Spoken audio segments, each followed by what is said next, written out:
Captain Jake Morrison stood on the bridge of the UES Defiance and watched the stars through the main screen.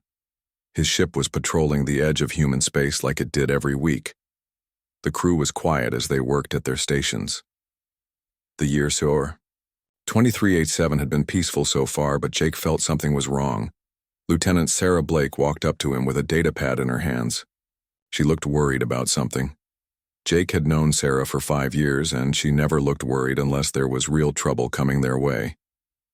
"Captain, we just got a message from Earth Command," Sarah said quietly. "Ambassador Lisa Grant wants to speak with you right away.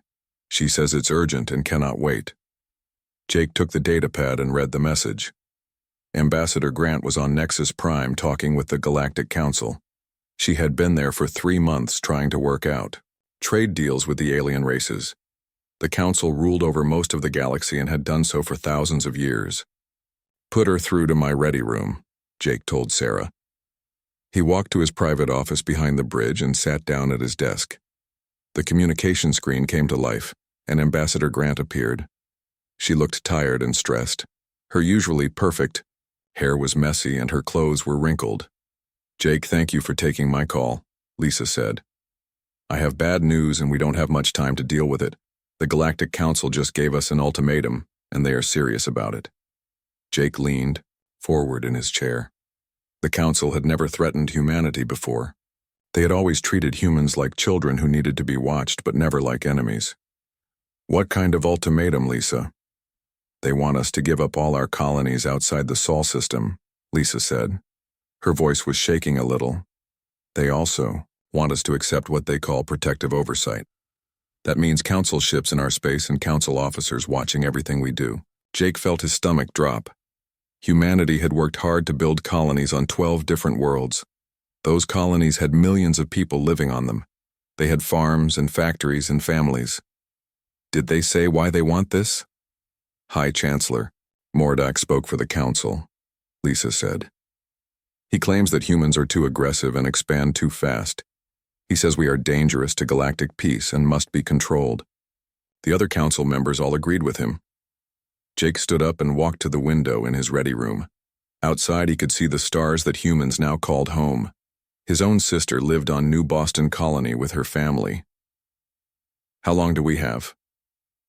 30 standard days, Lisa said. "After that they will send their fleet to force us to comply." "Jake, I have seen their fleet. They have over 2,000 ships at Nexus Prime right now. Each one is bigger than anything we have ever built."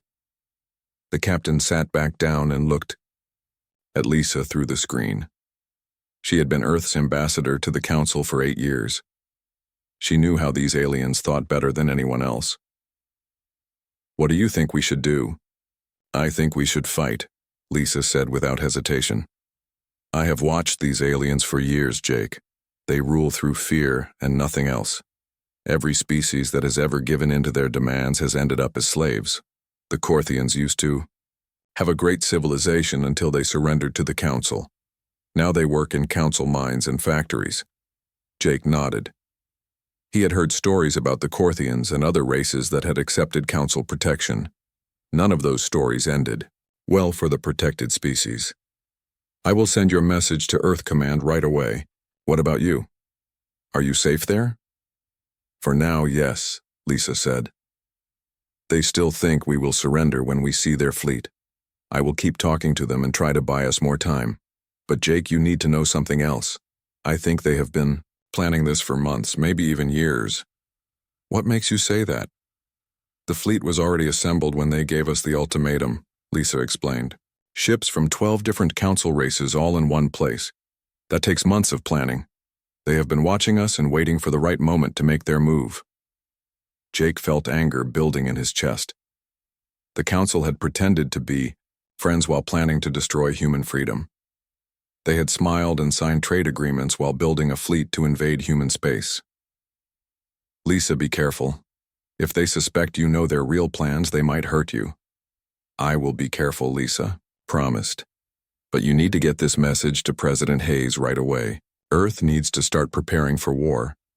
The communication ended and Jake sat alone in his ready room. He thought about his sister and her children on New Boston.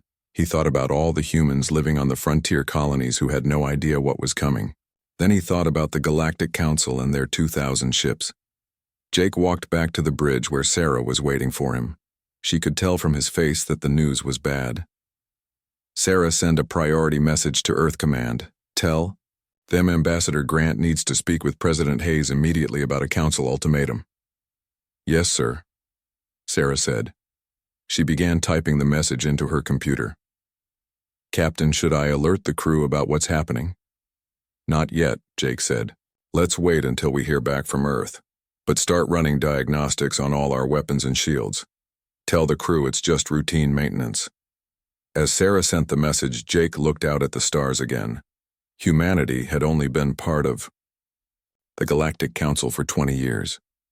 In that time, humans had built colonies and made friends with some alien races. But now it seemed like the Council saw them as a threat that needed to be controlled. Jake knew that President Andrew Hayes would not surrender to the Council demands. Humans had fought for their freedom before, and they would fight again. The question was whether they could win against an enemy that had ruled the galaxy for thousands of years. The captain walked to his command chair and sat down. His crew continued their work around him, not knowing that everything was about to change. In 30 days, the Galactic Council would learn something important about humans. They would learn that freedom was not something humans gave up easily. President Andrew Hayes stood in the war room deep under the White House and looked at the holographic display showing human space. Red dots marked each of the 12 colonies that the Galactic Council wanted humans to abandon. Blue dots showed the locations of Earth Defense Force ships. The numbers did not look good for humanity. How many ships do we have ready for combat? President Hayes asked Admiral Ben Carter, who stood beside him. The admiral was a tall man with gray hair who had served in space for 30 years. We have 347 ships that can fight, Admiral Carter said. But most of them are smaller than Council vessels. Their main fleet has over 2,000 ships, and each one carries more weapons than our biggest cruiser. Defense Secretary Maria Santos walked into the room carrying a coffee cup and several data pads. She had not slept much in the 3 days since Ambassador Grant's message arrived. Mr. President, I just spoke with Dr. Emma Rodriguez about Project Omega. She says the preparations are almost complete. President Hayes nodded. Project Omega was humanity's biggest secret. For 15 years, human scientists had been working on technologies that the Galactic Council did not know existed. Dr. Rodriguez led a team of the smartest people on Earth, and they had created things that would surprise their alien enemies. How long until everything is ready? The president asked. 2 weeks, Maria said. But we need to start moving people from the outer colonies right away. If the Council attacks, we want our civilians safe. Admiral Carter pulled up another display showing the locations of all human colonies. We can evacuate most of the population, but it will take time.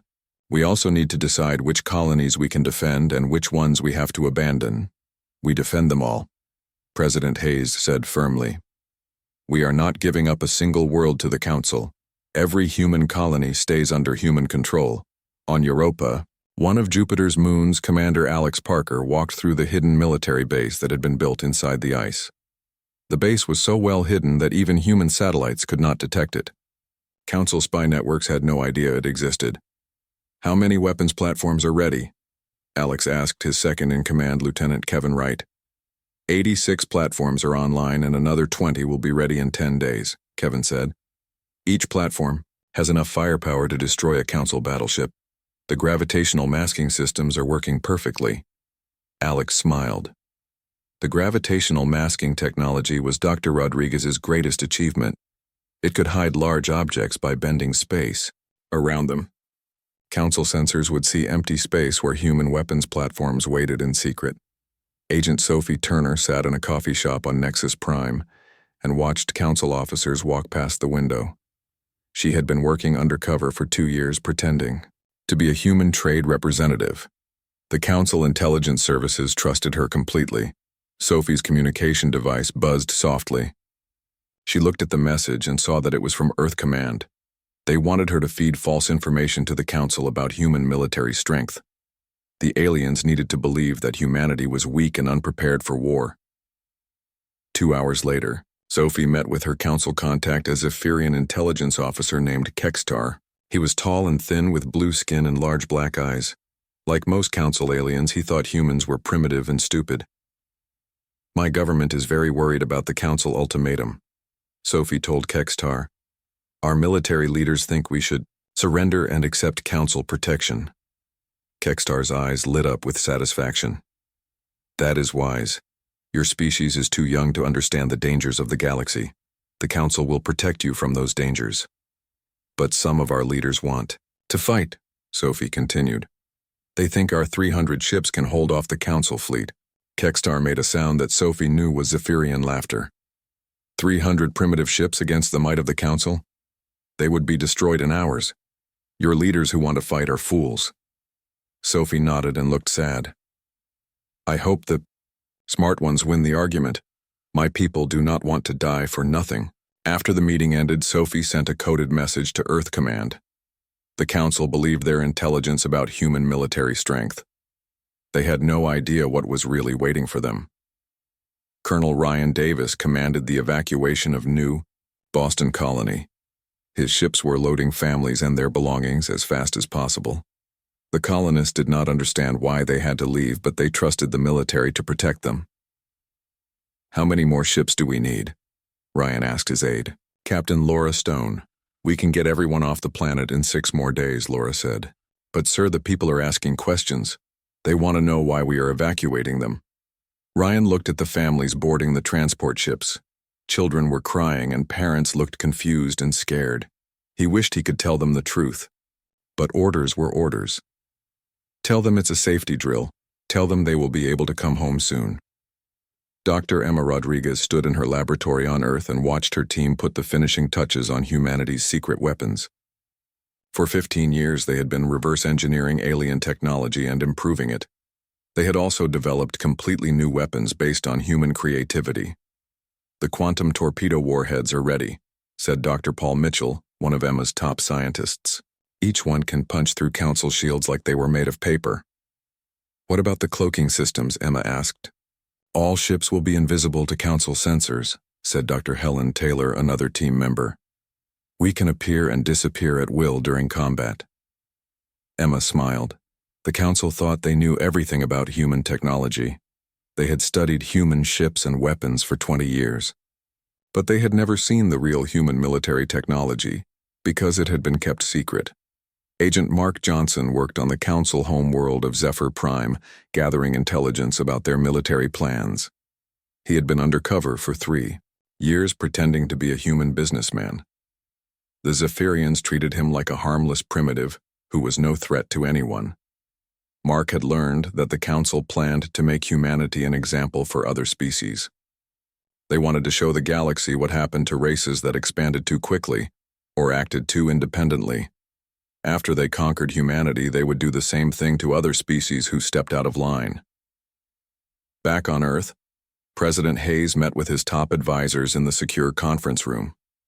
Maps and charts covered every wall showing human defenses and council fleet movements. "Are we ready for what's coming?" he asked. Admiral Carter nodded. "Our people are in position and our weapons are ready. The council will get a surprise they will never forget." Defense Secretary Santos looked at her watch. "We have 18 days left until their deadline. Everything needs to be perfect." President Hayes stood up and walked to the window. Outside he could see the lights of Washington, D.C., where millions of people lived their normal lives. Soon those people would learn that their government had been preparing for war while they slept peacefully in their beds. "The council thinks we will surrender when we see their fleet," the president said. "They think humans are weak and will choose slavery over death. They are about to learn how wrong they are." Supreme Admiral Tickthon stood on the bridge of his flagship, the Eternal Justice, and looked at the massive fleet assembled around him. 2,043 warships from 12 different council races filled the space near the edge of human territory. It was the largest military force the galaxy had seen in over a century. "Report on fleet status," Tickthon commanded his aide, Captain Velnox. The Zephyrian admiral was confident that this show of force would make the humans surrender without a fight. No species had ever been foolish enough to resist when faced with such overwhelming power. All ships report ready for combat, sir, Velnok said. The human deadline expires in 4 hours. High Chancellor Mordick wants to know if you are ready to begin the advance. Admiral Tigthon smiled. The humans had spent 30 days sending messages about peace and negotiation. Their ambassador had begged for more time to convince her government to accept council terms. It was exactly what he expected from a primitive species that had only been in space for a few hundred years. On Nexus Prime High, Chancellor Mordak sat in the council chambers with the other leaders of the major races. War Minister Zelnara of the Korthian hegemony stood beside him looking at reports from the fleet. The other council members watched the main screen showing Admiral Tigthon's armada. The humans will surrender when they see our fleet, Mordak said confidently. No species has ever been stupid enough to fight the combined might of the council. These primitive mammals will be no different. War Minister Zelnara nodded her agreement. Our intelligence reports say they have only 300 ships. Most of those are small patrol vessels with limited weapons. This will be over in hours if they are foolish enough to resist. Ambassador Lisa Grant sat in her quarters on Nexus Prime and watched the news reports about the council fleet. She had done everything possible to buy time for her people, but now the moment of truth had arrived. In a few hours, the galaxy would learn what humans were really made of. Her communication system activated and President Hayes appeared on the screen. He looked calm and determined like he always did during a crisis. Lisa had worked with him for many years and had never seen him back down from a fight. "Lisa, it's time," the president said. "I want you to deliver our final answer to the council. Make sure they understand exactly what we are telling them." "What should I say?" Lisa asked. "Tell them that the sovereign territory of humanity is not negotiable," President Hayes said. "Tell them that any hostile action will be met with appropriate force. Make it clear that we will never surrender our freedom to anyone." Lisa felt a chill run down her spine. She knew what those words meant. Humanity was choosing war over slavery. "Mr. President, they have over 2,000 ships. Are you sure about this?" "I have never been more sure of anything in my life," the president replied. "Our people are ready, Lisa. The council is about to learn something important about humans." 2 hours later, Lisa stood before the full council assembly and delivered humanity's final answer. The alien leaders listened in shocked silence as she spoke. When she finished, High Chancellor Mordak stood up from his throne. "The humans refuse our generous offer of protection?" Mordak asked in disbelief. "They choose to fight against the combined might of the Galactic Council?" "Those are the exact words from President Hayes," Lisa said. "Humanity will defend its territory and its freedom." Mordak looked at the other council members who were all talking among themselves. No species had ever rejected council demands before. The humans were acting like they actually believed they could win a war against the galaxy's greatest powers. "Very well," Mordak said finally. "Admiral Tigthon will proceed with the invasion. When the human fleet is destroyed, we will accept their surrender and implement the protection protocols." Aboard the UES Defiance, Captain Jake Morrison received the order to proceed to his assigned position. His ship was one of 50 vessels that would meet the council fleet at the edge of the solar system. The other human ships were hidden throughout the asteroid belt, waiting for the signal to attack. "All stations report ready, Captain," Lieutenant Sarah Blake said. "Weapons are charged and shields are at maximum power." Jake looked at his crew working at their stations. These men and women were about to fight against impossible odds for the freedom of their species. None of them looked afraid. They all knew what they were fighting for. "Signal the fleet," Jake commanded. "Tell them we are ready to show the council what humans can do." Lieutenant Caleb Johnson monitored the long-range sensors from his station on the bridge. He watched as the massive council armada began moving toward human space. The alien ships moved in perfect formation like they had done this many times before. "Council fleet is crossing into our outer perimeter," Caleb reported. "Estimated time to engagement is 6 hours at their current speed." Jake nodded. The council was advancing slowly because they expected the humans to surrender when they saw the size of the enemy fleet. Admiral Tigthon probably thought this would be a peaceful occupation rather than a real battle. On Earth, President Hayes stood in the war room watching the tactical display. Admiral Carter and Defense Secretary Santos stood beside him as they monitored the approaching enemy fleet. Red symbols showed the Council ships advancing in 3 massive groups. "Our hidden platforms are still undetected," Admiral Carter reported. "The gravitational masking is working perfectly. Council sensors show empty space where our weapons are waiting." "What about our evacuation ships?" President Hayes asked. "All civilian transports are safely away from the combat zone," Maria Santos replied. "The colony populations are secure." President Hayes watched the display as the Council fleet moved deeper into human space. In a few hours, the aliens would cross the line that humanity had drawn around its territory. After that, there would be no going back for either side. Commander Alex Parker stood in the command center of the hidden base on Europa and watched his tactical screens. Dozens of human weapon platforms were scattered throughout the outer solar system, completely invisible to Council sensors. Each platform had enough firepower to destroy ships 10 times larger than itself. "All platforms report ready, Lieutenant," Kevin Wright said. "We are locked onto priority targets and waiting for the attack order." Alex looked at the main screen showing the Council fleet advancing toward Earth. The aliens had no idea what was waiting for them. They thought they were about to fight 300 primitive human ships. Instead, they were flying into the most advanced defensive network in the galaxy. Admiral Tickthun checked the time display on his command chair. The human deadline had passed an hour ago, and still no surrender message had come from Earth. He was beginning to think the humans might actually be foolish enough to fight. "Sir, we are detecting human ships moving to intercept," Captain Velnox reported. "Long-range sensors show approximately 50 vessels on approach." Admiral Tickthon looked at the tactical display. 50 human ships against over 2,000 Council vessels. It would be a massacre, but at least the humans had chosen to die with honor rather than surrender like cowards. "All ships prepare for combat," Admiral Tickthon ordered. "Target the human vessels and prepare to fire on my command." The Council fleet continued its advance toward the small group of human ships. Admiral Tickthon felt almost sorry for the brave humans who were about to die defending their primitive world. In a few minutes, it would all be over, and the galaxy would have one less problem to worry about. The first sign that something was wrong came when empty space around the Council fleet suddenly erupted with weapons fire. Admiral Tickthon watched in shock as massive energy beams struck his ships from directions where his sensors showed nothing but vacuum. The bridge of the Eternal Justice shook violently as something hit their shields. "Report," Admiral Tickthon shouted over the sound of alarms. His crew was running around their stations trying to understand what was happening.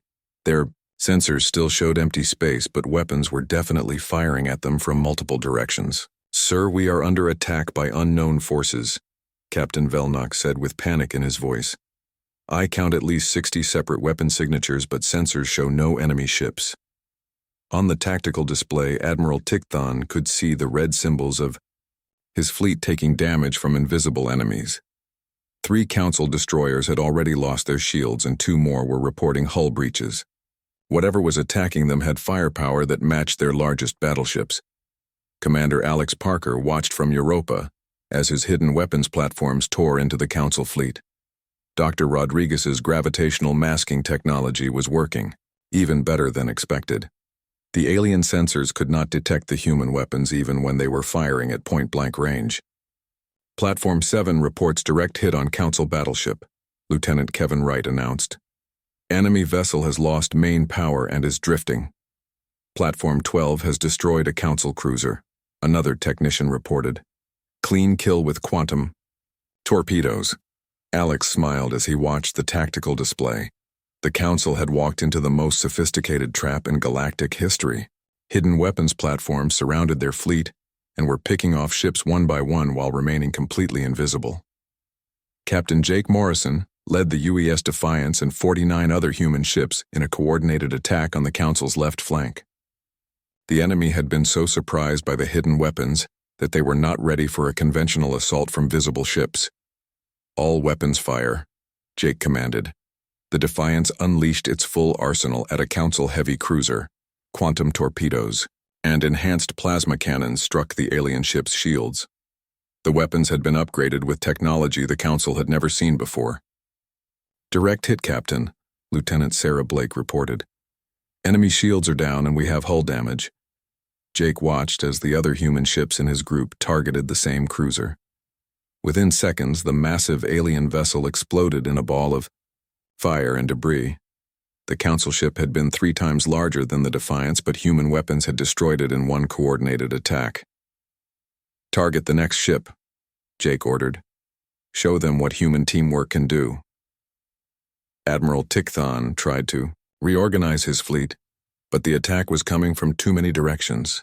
His ships were designed for massive formation battles where superior numbers would overwhelm the enemy. They were not prepared for small group tactics and hit-and-run attacks. "All ships target the visible human vessels," Admiral Tickthon commanded. "Ignore the invisible weapons and focus on enemies we can see." The Council fleet began firing at Jake Morrison's group, but the human ships moved in patterns that the aliens had never encountered. Instead of staying in formation, the human vessels split up and attacked from multiple angles using speed and coordination to avoid enemy fire. Major Kate Williams led a squadron of human bombers in a daring attack on the Council command ship. Her 12 vessels approached from below where the enemy's defensive guns had limited firing angles. The bombers were small and fast compared to Council ships. "Target their command bridge," Kate ordered her pilots. "Take out their leadership and the whole fleet will fall apart." The human bombers unleashed their weapons at close range before the Council gunners could react. Enhanced nuclear warheads designed specifically to penetrate alien armor struck the Eternal Justice. The massive ship's shields flickered and failed as the human weapons overwhelmed their defensive systems. On the bridge of his flagship, Admiral Tickthon felt the deck plates buckling under his feet. Emergency lights flashed as his crew tried to repair the damage from the human attack. Half of his command systems were offline and he could barely communicate with his fleet. "Sir, the humans are using weapons we have never seen before," Captain Velnox reported. "Our armor cannot stop their torpedoes and our shields are failing against their energy weapons." Admiral Tickthon looked at the tactical display and saw his fleet being torn apart. In less than 2 hours, he had lost over 300 ships to an enemy that was supposed to have primitive technology. The humans were fighting like they had been planning this battle for years. Admiral Ben Carter commanded the human defense from Luna Base and watched as his carefully planned strategy unfolded perfectly. The Council fleet was trapped between hidden weapons platforms and fast-moving attack squadrons. Every human ship and weapon had been positioned exactly where it needed to be. "Phase 2 is go," Admiral Carter announced to his fleet commanders. All reserve squadrons moved to attack positions. Throughout, the asteroid belt human ships that had been hiding behind rocks and debris came to life. Another 200 vessels joined the battle, bringing advanced weapons and tactical systems that made them far more dangerous than their size suggested. Dr. Emma Rodriguez monitored the battle from her laboratory on Earth and watched her weapons perform beyond all expectations. 15 years of secret research had produced technology that was generations ahead of anything the Council possessed. Human creativity and innovation were proving superior to alien military tradition. "Quantum torpedo effectiveness is at 96%, Dr. Paul Mitchell reported. "The gravitational masking systems are still undetected after 4 hours of continuous use." "What about the enhanced plasma weapons?" Emma asked. "They are cutting through Council armor like it was made of cloth," Dr. Helen Taylor replied. "The aliens have no defense against our new energy frequencies." Agent Sophie Turner watched the battle, reports from her hiding place on Nexus Prime. The Council leaders were in complete panic as news arrived of their fleet's destruction. High Chancellor Mordak was screaming at his military advisors, demanding to know how primitive humans could be winning. "This is impossible," War Minister Zelnara shouted. "Our intelligence said they had 300 obsolete ships. How are they? Destroying our entire armada?" Sophie smiled as she listened to the aliens trying to understand what was happening. The Council had believed their own propaganda about human inferiority. They had never considered that humans might be more dangerous than they appeared. Captain Jake Morrison watched another Council battleship explode under concentrated fire from his attack group. The UES Defiance had taken some damage but was still fighting effectively. Around him, the space battle continued with human forces winning on every front. "Captain, we are receiving a transmission from the enemy flagship," Lieutenant Sarah Blake reported. "Admiral Tickthon wants to discuss surrender terms." Jake looked at the main screen where the Eternal Justice was drifting powerless with most of its hull burned black from human weapons. The mighty Council flagship that had led over 2,000 ships into human space was now a broken wreck, begging for mercy. "Tell Admiral Tickthon that humans do not accept surrender from invaders," Jake replied. "Tell him to order his remaining ships to leave human space immediately, or we will destroy them all." On the bridge of the Eternal Justice, Admiral Tickthon received the human response and felt his world collapsing around him. In his 40 years of military service, he had never been defeated by anyone. Now, a species the Council considered primitive had shattered his fleet in a single day. "Sir, what are your orders?" Captain Velnox asked quietly. Admiral Tickthon looked at what remained of his once mighty armada. Less than 800 ships were still capable of fighting, and they were scattered across the solar system being hunted by invisible human weapons. The battle was lost, and continuing to fight would only result in more deaths. "Signal all ships to withdraw," Admiral Tickthon said with defeat in his voice. "The humans have won." President Andrew Hayes stood before the cameras in the Oval Office and looked directly into the lens that would carry his message to every inhabited world in the galaxy. Behind him, Admiral Carter and Defense Secretary Santos waited as he prepared to address not just humanity, but every species under Council rule. "People of the galaxy," President Hayes began. 3 days ago, the Galactic Council sent a fleet of over 2,000 ships to invade human space and force us into slavery.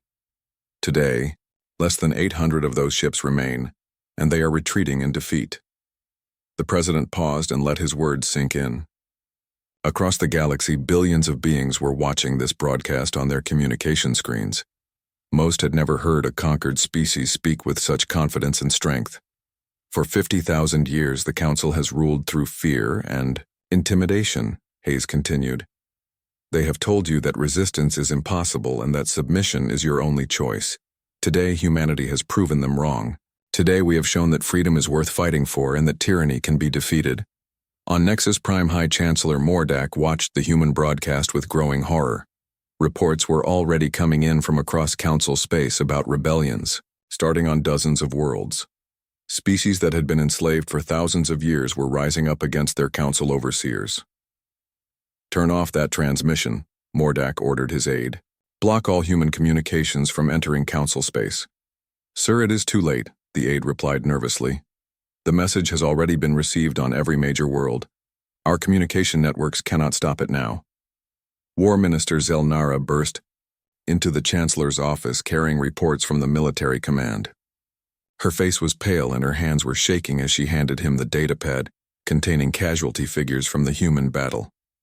"How bad is it?" Mordak asked. Though he already knew the answer would be terrible.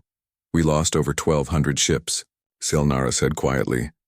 "Admiral Tickthon's flagship is crippled and half his surviving vessels are too damaged to fight. The humans destroyed our most powerful fleet in less than 72 hours. Mordak felt his legs go weak and sat down heavily in his chair. The Council military had not suffered a defeat like this in over 1,000 years. Worse yet, the humans had made it look easy with weapons and tactics that no one had ever seen before. Captain Jake Morrison stood on the bridge of the UES Defiance and watched the last Council ships flee human space. His own vessel was damaged but still functional after 3 days of intense combat. Around him, his crew worked to repair systems and tend to the wounded. "Captain, we are receiving a message from the Council flagship," Lieutenant Sarah Blake reported. "Admiral Tickthon wants to know if we will accept his formal surrender." Jake thought about the request. The Council Admiral was asking to surrender according to the old galactic rules of warfare. But those rules had been written by the Council to benefit themselves and their allies. "Tell Admiral Tickthon that we accept his surrender, but only on human terms," Jake replied. "His surviving ships will be escorted to the edge of our space and released. Any Council vessel that returns to human territory will be destroyed without warning." Ambassador Lisa Grant stood in the Council chambers and watched as delegates from dozens of species argued with each other. The news of humanity's victory had shattered the political order that had existed for thousands of years. Species that had been allies of the Council were now questioning their loyalty. "The humans have proven that the Council is not invincible," declared Ambassador Rethmar of the Altarian Republic. "If they can defeat our greatest fleet, then perhaps we too can throw off the chains of Council oppression." "This is treason," shouted Defense Minister Colvan of the Zephyrian Empire. "The Council maintains order and peace throughout the galaxy. Without us, there would be chaos and war." Lisa stepped forward to address the assembly. She had been silent during the debates, but now it was time for humanity to speak. Every delegate turned to look at her as she walked to the center of the chamber. "The Council speaks of peace, but what they really mean is submission," Lisa said, clearly. "They speak of order, but what they create is slavery. Humanity offers something different to the galaxy. We offer true peace based on respect and cooperation between free peoples." On Earth, Dr. Emma Rodriguez received reports from her intelligence networks throughout Council space. The information painted a picture of an empire in collapse as rebellions spread from world to world. The Council's iron grip on the galaxy was breaking apart. 17 species have declared independence in the last 48 hours, Dr. Paul Mitchell reported. The Corthians have overthrown their council governors and the Altarians are mobilizing their military. "What about the core council worlds?" Emma asked. "The Zephyrians are trying to hold their empire together, but they are losing colonies every day," Dr. Helen Taylor replied. "The other founding races are pulling their fleets back to defend their home systems." Emma smiled as she read the reports. Humanity had not just defended itself from Council aggression. They had started a galactic revolution that would free billions of beings from centuries of oppression.